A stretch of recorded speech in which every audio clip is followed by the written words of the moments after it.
Hello and welcome to this second in a series of talks on Geoffrey Chaucer, where we're going to emphasize the historical context around the Canterbury Tales. I'm going to make reference to the Pardoner's Tale simply because he's one of the religious figures in the story, but we'll also mention the prior as another religious figure, because the church itself is just beginning its period of kind of flux and change towards the end of the medieval period. And then we'll talk about the wife of Bath and connect her as a secular figure into some of these contexts. Let's remember that as we talk about Chaucer and Shakespeare and Milton, we often make reference to a kind of dividing line between those concerns that are down here on Earth and have to do with human life and human existence and are really humanist concerns, and those that are above this kind of imaginary dividing line that have to do with more heavenly religious concerns. So we get God, the soul, religion, salvation up above, Jesus, eternity, prayer, and then down below we're talking about humans, time, because you realize that heaven is a timeless, eternal place. Down below we get mortality, that is death, politics, money, all those kinds of earthly concerns where we get corruption, sin, power, sex, the kings, the courts, the war, the death, and the tragedy. So as we see these different topics arise in Chaucer, within this kind of religious historical context, we'll just check in and see, are we talking about the world above or the world below? Are we talking about a religious world or a humanist world? And let's not forget love and romance. That is normally part of the humanist condition down below. And let's also remember that Chaucer is writing in a time when the very idea of authority, and that is also included in texts and books and positions of power, because I mean text, to have a book is to have an expression of some authoritative body, right? All those positions of power and institutional structures are beginning to be questioned in very interesting ways at this time.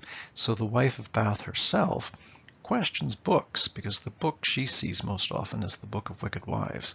But she also questions the Bible as a book. So if we look at Chaucer's timeline on the right there, it says born 1343, died 1400.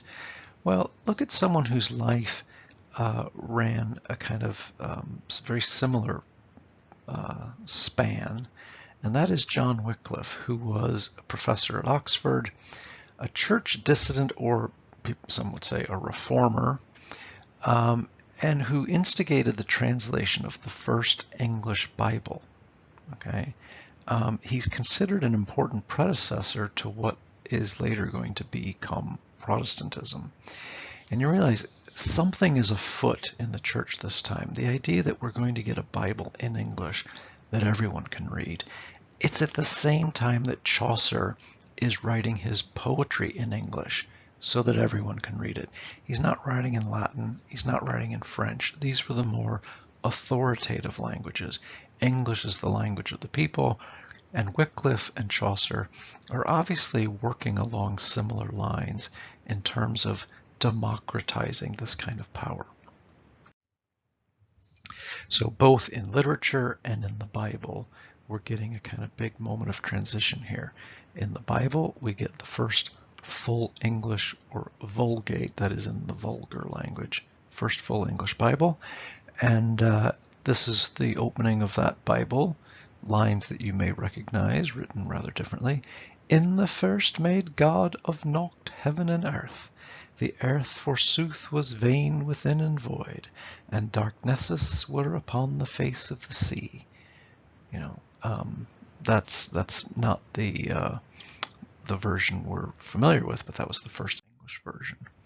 And of course, Chaucer is making this very significant choice, not only to write in English, but he also writes in the new, recent, trendy iambic pentameter that becomes the norm for literature centuries afterwards in English. What else is happening at this time? Well, we get the life of, again, a similar time span, Wat Tyler, 1341 to 1381, who's involved in the Peasants' Revolt of 1381, which was a moment of people questioning the level at which they were being taxed, their kind of status in society, the kind of firm hierarchy, the fact that they were serfs. They thought maybe I should be able to choose whom I'm going to work for. So you realize the Middle Ages are coming to the end here, and we are moving in the direction of a Protestant Reformation that is coming on the horizon. So things are afoot. Authorities, both clerical and secular, are coming under scrutiny. And every figure in the Canterbury Tales comes under scrutiny, not just the religious figures, everyone from the knight down to the cook. And I love these lines about the cook. Well, the cook they had, he's kind of at the bottom of the hierarchy and the knight's at the top. A cook they had with them for the nonnas, to boil the chickens and the merrybones, and poudre marchant tart and gallingale. Well could he know a draught of London ale. Oh, he could roast and seethe and broil and fry and macken mortreau and well bake a pie. Oh, he was fantastic. He could cook anything. Just brilliant. But great harm was it, as it thought me anyway, that on his shin a mormal had he. For blanc manger that made he with the best. Sorry, what was that second to the last line? It was just too bad that he had a mormal on his shin. Yeah, look up the word mormal. A kind of oozing sore, which I think is brilliantly placed on the shin, just kind of out of reach of his arm. But you'd have to wonder, has he touched it? Has he... See that feeling of discomfort? That's a kind of extreme version of how ill at ease we often are with all of Chaucer's characters. They don't really tend to line up with their position in some way. There's something not quite right. You can debate whether the knight is an exception to that. Maybe the knight is a perfect guy, just, right down the line. But his son doesn't quite seem to be following in the same tradition. He seems a little bit too interested in playing the flute and interested in the ladies, and he's not all about honor and chivalry in that same way. The cook is a bit odd in this way. But the point is, we don't get that judgment from the narrator. Chaucer's narrator is always speaking in the best of terms. And yet we're left with this feeling of discomfort. And Chaucer's fascinated with the kind of two-faced dimension of language, how he can say the nicest of things, but leave us with a kind of disturbing discomfort. So there's the cook with his mormal on his shin. So those few lines are very representative of the kind of gentle but scrutinizing, ironic questioning which is in the air generally throughout Chaucer's work, and I'm suggesting that's a product of the time in which he wrote. So if we think about religion both in the text and in the context, let's just look at the opening of the general prologue and look at the mix of language we get here that represents this kind of transitional moment. When that uprio with his sure a suit of the drocht of marcheth persa to the ruta, and bathed every vein and switch liqueur of which virtue engendered is the fluor. When Zephyrus eke with his swate a breath, in spirit hath in every holt and heath, the tender croppus and the young sun, hath in the ram his half a coursey run. And small a fowl as mac and melodia that sleep in all the nicht with open e'e. So pricketh them nature in her courages, then longing folk to go on pilgrimages, and palmers for to seek and strondas. So this is telling us it's April, the rains have come, spring is bursting. That's the power. The rain is the power that brings all the flowers to life, and that's when Zephyrus, the zephyr, that is the wind. That's the ancient god figure of the wind, whose sweet breath has inspired every field and meadow and the tender crops and the young. Everything is bursting forth with life, natural life. And the young son, he says, hath in the ram half his course run. He's telling us where we are seasonally by referring to astrological figures, the figure of the ram, right? Aries. And small fowls make a melody. These little birds are singing. That's the time when folk long to go on pilgrimages. Now let's review the mix of language here. There is religion in this text, but the first thing that jumps out at us is the fact that that is set against these ancient pagan images of astronomy, the zephyr, natural kind of pagan feel about nature coming to life. But he says against that kind of natural pagan backdrop, that's when people long to go on pilgrimages, and palmers, again, religious figures, seek out strange lands. And you think, are they going on a pilgrimage for religious reasons? Because this language is not really woven out of biblical language or spiritual language. It's all about the excitement and the power of nature.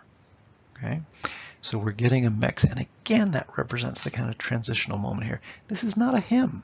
This is not Caedmon's hymn or a prayer. This is a story about people living their lives down here below, beneath the line, in an earthly, humanist way. So this is as much the literary world the wife occupies as the world of the Catholic Church. That is, a world that's filled with the forces of nature, described here in pre-Christian pagan language, which Chaucer is able to blend and mix in with perspectives that include a kind of fundamentally Christian view, that is, that we're going on a religious outing. So these two things are always going to be in tension in this story. And to Canterbury they wend, that is, they made their way to Canterbury, the holy blissful martyr for to seek. And they think, oh, there's the religious language, that idea of religious bliss, martyrdom, the holiness of it all. Okay? And then you get that last line, that them hath holpen when that they were seek. It's so subtle. It's just, he says, and they're going to Canterbury to seek the holy, blissful martyr. It sounds like such a religiously passionate excursion. And then you get that last line saying, because he was the guy that helped them when they were sick. Yeah, I had a bit of a cough, but, you know, the holy martyr made me better. There's a kind of self-interest in that. And also it's very much about the body, about being sick. It's a bit of a roller coaster, a holy, blissful moment, and then, yeah, I got over my cold. And then the narrator tells us, well, befell that in that season, on a day, in Southwark at the Tabard as he lay, he says, and so we all met up at the pub. And that's where the whole trip begins. And you think, again, they didn't meet at the church. There's no service. They're starting off in a pub. So welcome to the roller coaster of Chaucer. You're going to get the religious and the spiritual with the very earthly and the human. So heavenly, divine orientation looking upwards, and an earthly human orientation looking downwards.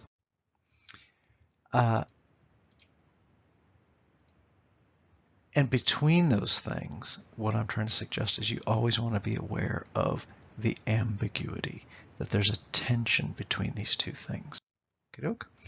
And let's not get ambiguity confused with something that is vague.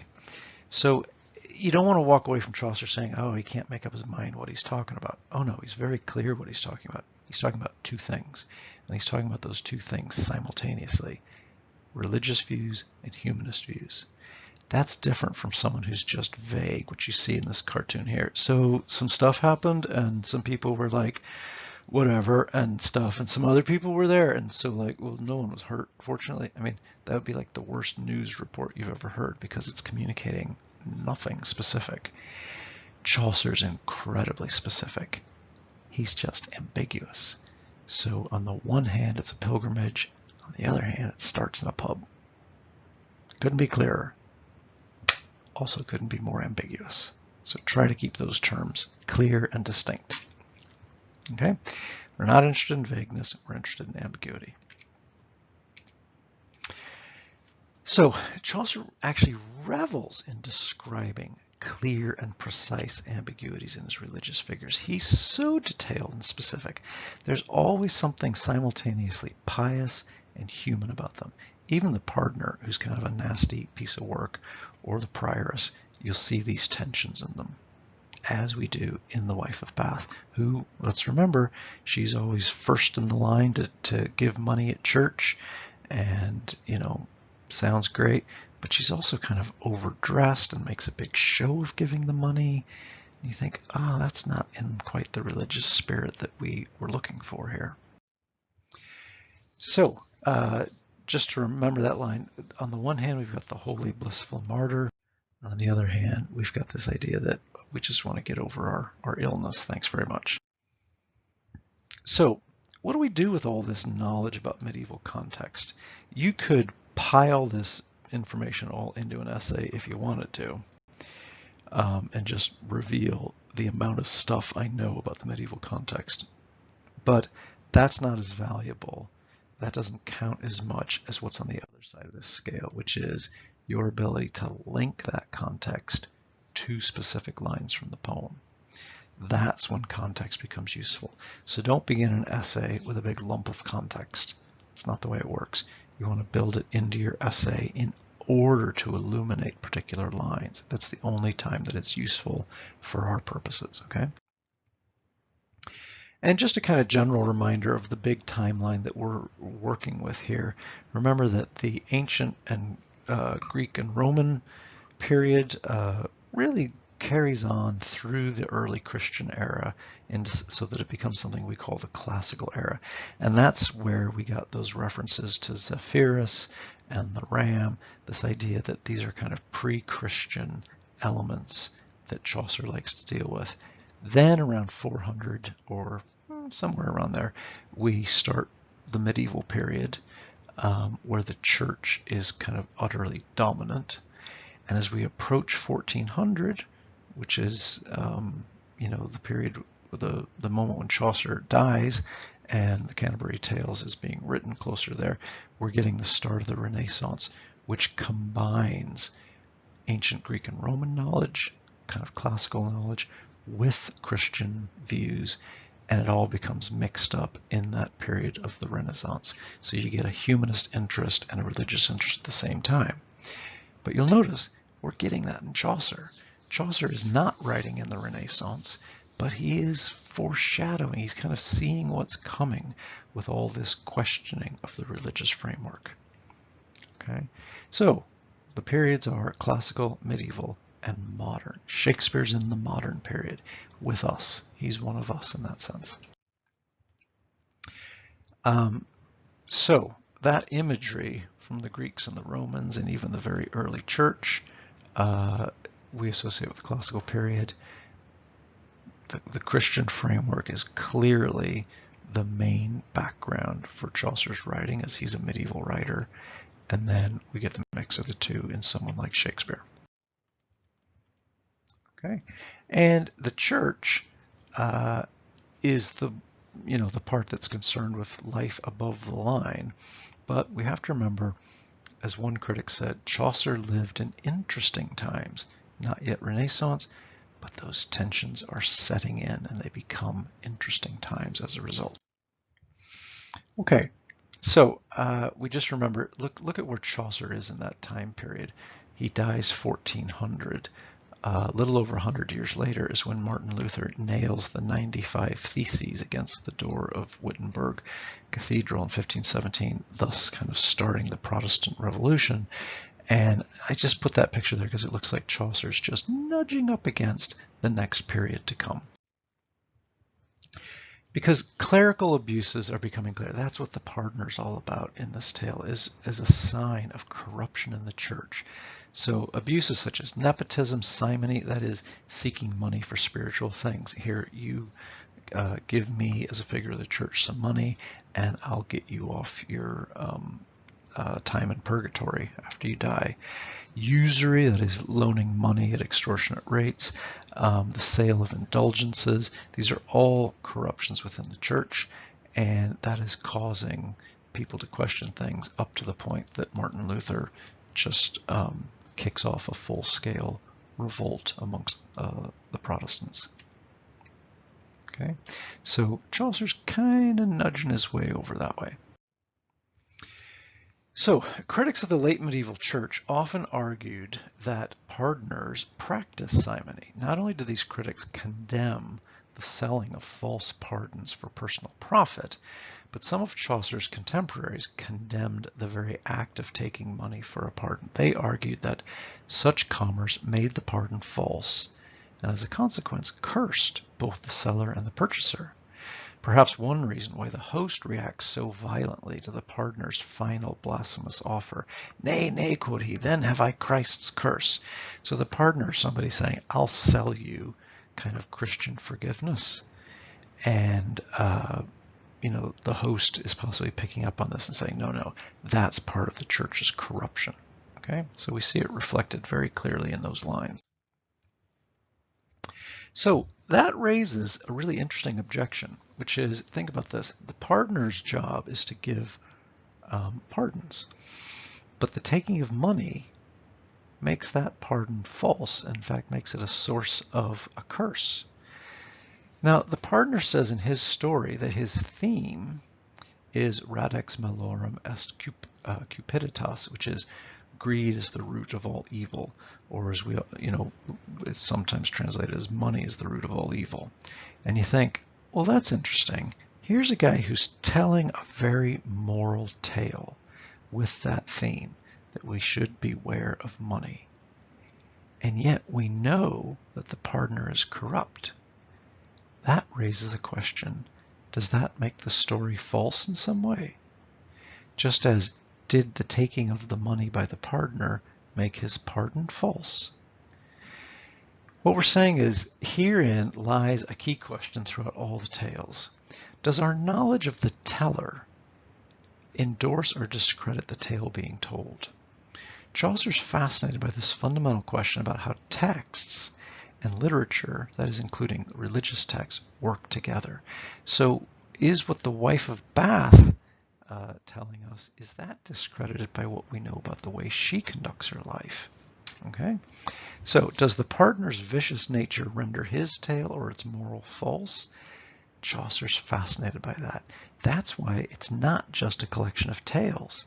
It's a collection of people telling tales. He wants to think about who the author is in relation to the tale that gets told. And when you think about it, that's exactly the question the wife of Bath is raising. She says, who wrote all these books? Why are these religious texts so disposed against women and so in favor of men? She says, because they were written by men. Okay, so it's that same critical question coming up again and again throughout the Canterbury Tales. So do these tales still work even when we know something suspicious about the author? So her prologue and tale argue for the rights of women, and they detail all the scurrilous tales told about women over the years. Yet, don't we know enough about her to think that she would fit very nicely in the Book of Wicked Wives? She marries old men for their money. She sometimes nudges them across the line into the next world. Do we think worse of her and worse of her tale as a result? So there's that same question coming up again and again. Does the wife's nature render her tale or its moral false? Okay. Does the wife's tale still work? So the thing is, if you think of this in the context of the pardoner's tale, surely that moral, that greed is the root of all evil, is true regardless of who tells it to us. Isn't that right? Well, you'd like to think so, but the wife of Bath is saying some of these other religious texts are open to question simply because they were written by men who seem quite biased against women. So what Chaucer's doing to us is he's turning us into critical readers. We're questioning everything now. And this was in keeping with his historical moment when things were being questioned. Okay. The entirety of the Canterbury Tales really focuses the reader on questions of authority and texts. We must use our knowledge of the religious context as a way to reread the text in a different light. Otherwise, the context isn't interesting. It's only as it enlightens us about the poem itself. Okay. What we know about that time period can make us reread even a non-religious figure such as the wife of Bath, because she's just an ordinary woman questioning, how does one interpret the Bible? So you can compare her with the pardoner quite usefully. The pardoner says at one point, okay, the bulls of popes and of cardinals, of patriarchs and bishops I show, the bulls, that is, the documents by which the church asserts its authority. And in Latin I speak a words few, to saffron with my predication.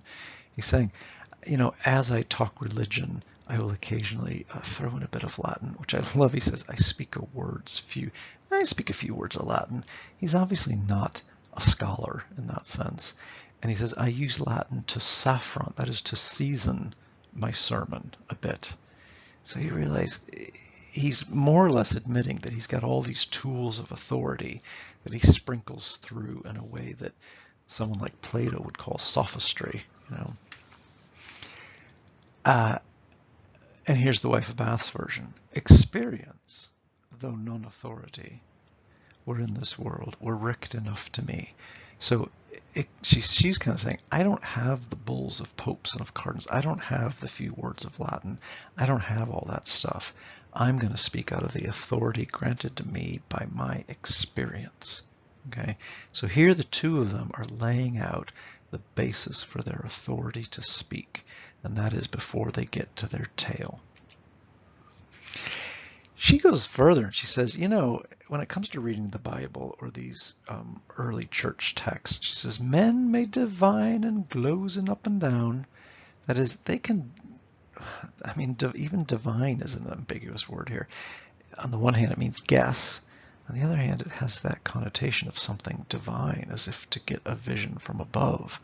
And to glozen up and down, that is to gloss the words. They can debate definitions all day long. But well I woot express without lie, God bade us for to wax and multiply. She says, listen, I'm going to cut through all this scholastic debate and tell you I know one instruction we got from God that's straightforward, and that is go forth and multiply. And you think, well, she's really down to earth, isn't she? And then at some point it occurs to you that, she got married a lot, but she doesn't seem to have any children. That is just left open as a question. Typical of Chaucer. There's no judgment in it, but we're just left wondering. She goes on to say, and look, it's impossible that any clerk will speak good of wives, anyone writing on behalf of the church. But if it be of holy saints' lives, ne of none other woman never the more. Who painted the lion? Tell me who. And here she's referring to a ancient story about who painted a picture of a hunter and a lion. Usually the hunter with his foot on top of the lion that he's just killed. And she says, yeah, but who painted that picture? It wasn't the lion, because if lions could paint pictures, you'd have lots of pictures of men being eaten by lions.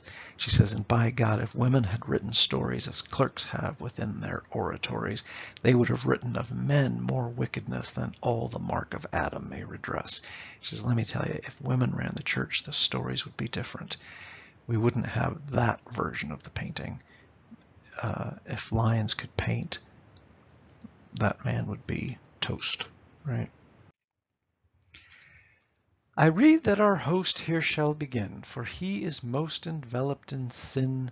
Come forth, sir host, and offer first anon, and thou shalt kiss the relics every each one.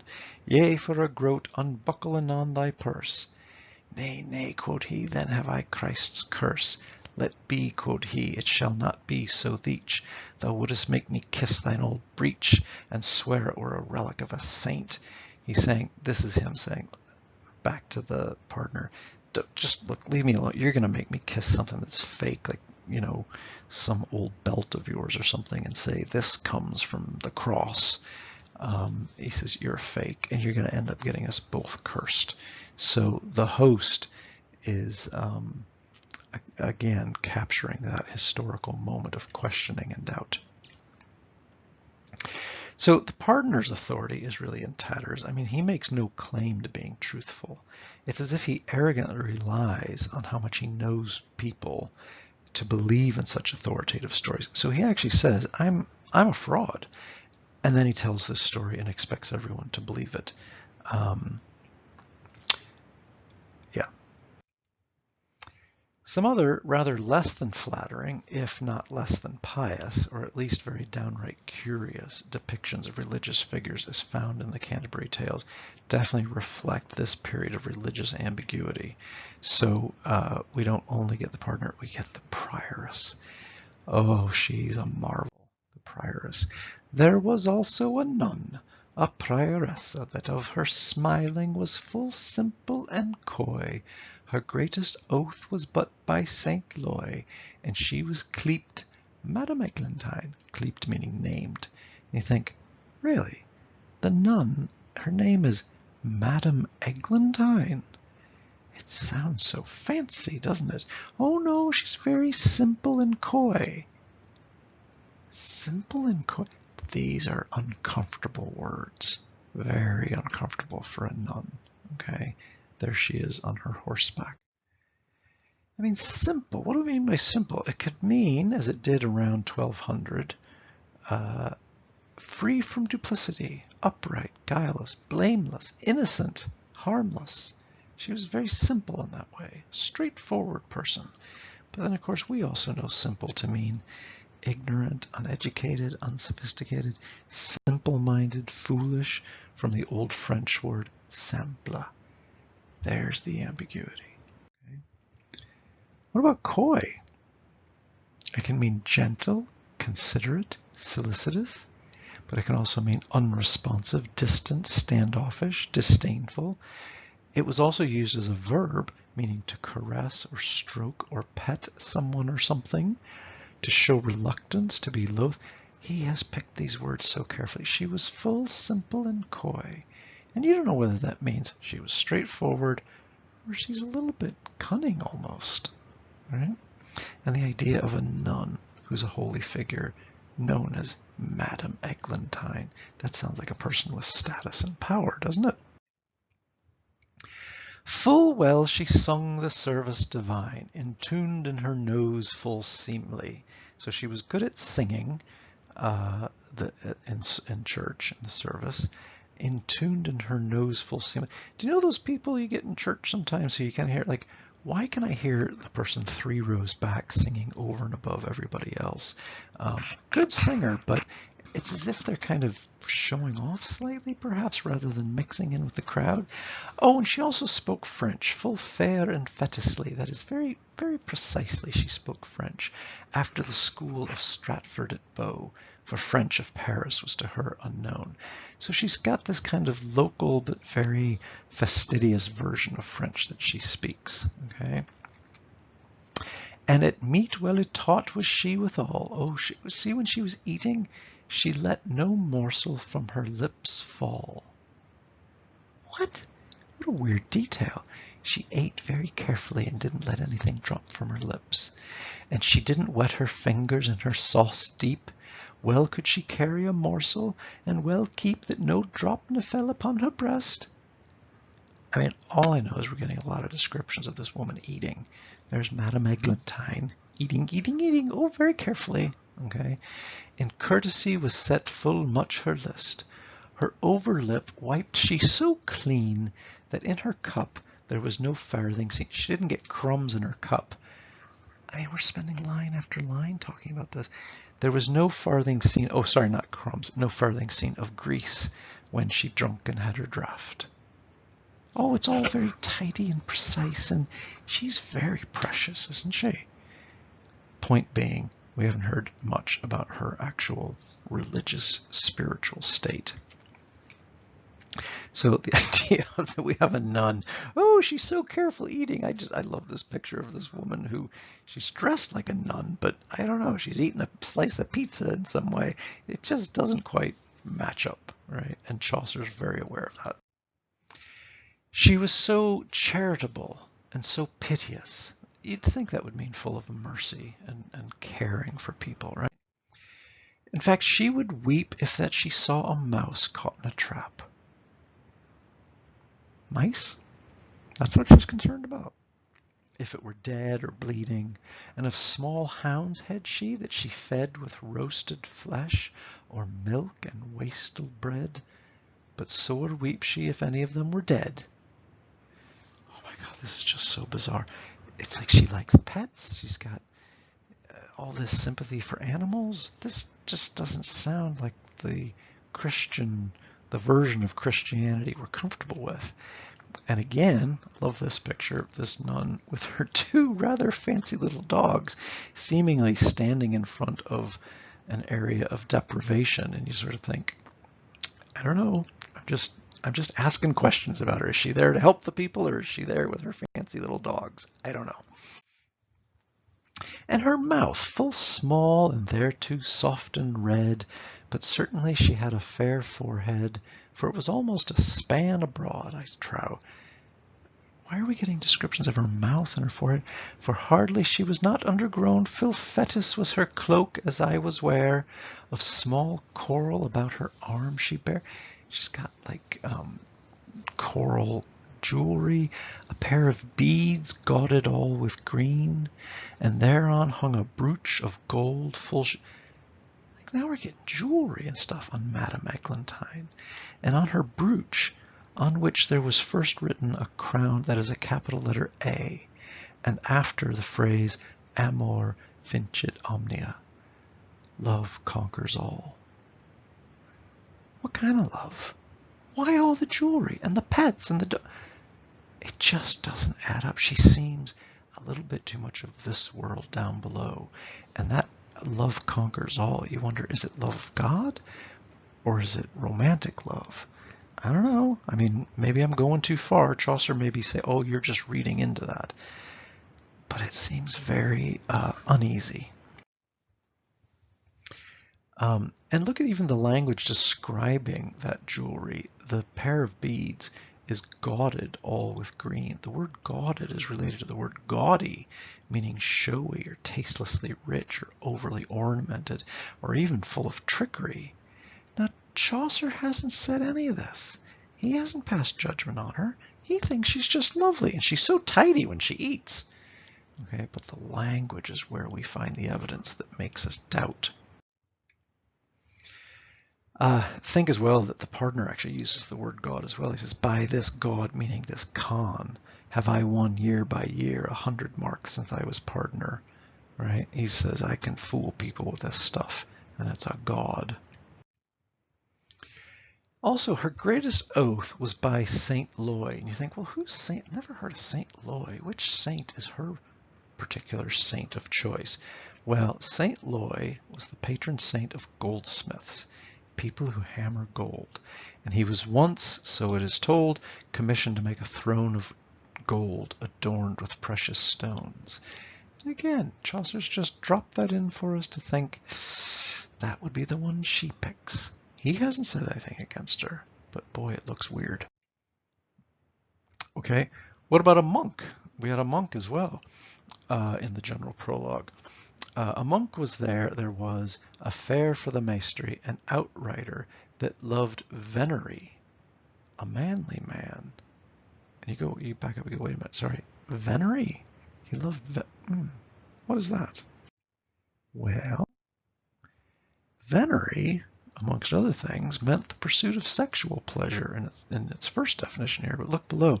It also meant hunting, the sports of the chase. Or is that a metaphor for chasing women? And you realize, oh, it's related to the word for like venereal disease. Well, Chaucer doesn't commit to one meaning or the other. Maybe he just loved hunting. Okay, we'll leave it at that. Right? But he sure was a manly man, whatever that means. Okay, so the ambiguities are everywhere here.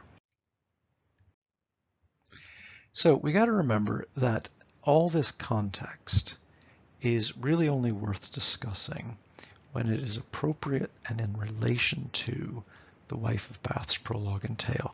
When it illuminates particular lines in the story, then it's interesting to us. Okay? And you want to be able to demonstrate that you know and understand the evidence. And where is the evidence when you're making an argument in an essay? The evidence is in the Wife of Bath's text. So the Wife of Bath says, "Experienza though non octorite wherein this world is richt enough for me." That's a piece of evidence where she's saying, my experience gives me authority, even though the rest of the world doesn't think it's an authority. Just make sure that you don't use as evidence the lines below.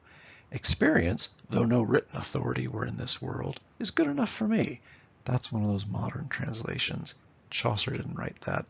That won't count as evidence. Okay? So, thank you for joining me and learning about Chaucer's historical context, both religious and the history of the Peasants' Revolt and so forth. And I hope to see you in the next lecture, and we'll continue our discussion of Chaucer then. Okay?